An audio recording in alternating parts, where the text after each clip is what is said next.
Lots of rain on the radar tonight after a wet and windy day across central Florida. Taking a live look at our radar, you can see the massive Gulf storm moving across the state. That's why our team of meteorologists has designated a first warning weather day.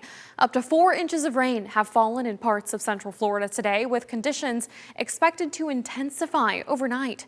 We have team coverage of the storm's impacts. WESH 2's Paola Tristan Aruda is in Flagler County, where flooding and strong winds have been major concerns along the coast. And Liv Johnson is in Sumter County, where travelers say the ongoing rain has caused some delays on the roadways.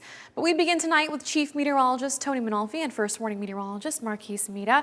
They've been tracking the potential for tornadoes and all of this wet and rainy weather all day long, guys. When could we see some tornadoes pop up?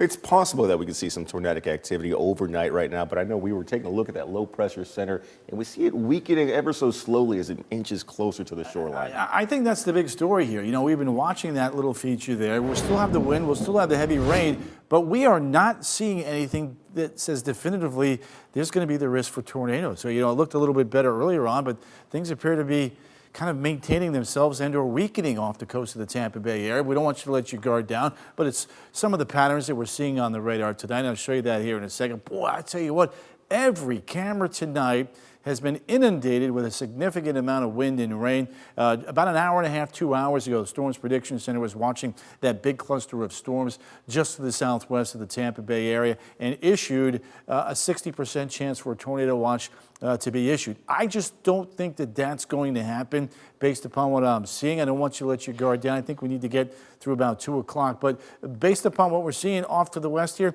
yeah, we've got a big cluster of storms here, but it was more impressive about 2 hours ago as it was developing off towards the south and the west. And when we look at the water vapor channel, you see those dark blues, those taller thunderheads, they're shrinking. That's an indication that the storms may be in a weakening mode and some of this dry air may be helping us on out. You can see the energy coming up from the southwest. We've had some gusty winds tonight, no doubt about that. We'll watch this band behaving itself. We'll watch this band coming up on the eastern side of the low pressure, which is right in here. But overall, when you take a look at the live picture here from the Tampa Bay radar, the velocity product, not seeing any couplets, seeing some gusty winds for sure, and a whole lot of rain here in central Florida. We have multiple flood advisories. I'm going to break those down for you here in just a couple minutes. Let's check in with Marquise about the winds. Very windy all day long. We've been wet and windy for about 12 hours. You could have binge watched an entire Netflix show. And we still have extra time tonight as the wind and the rain are going to be the big story. Take a look at these breezy conditions we had in Melbourne earlier today.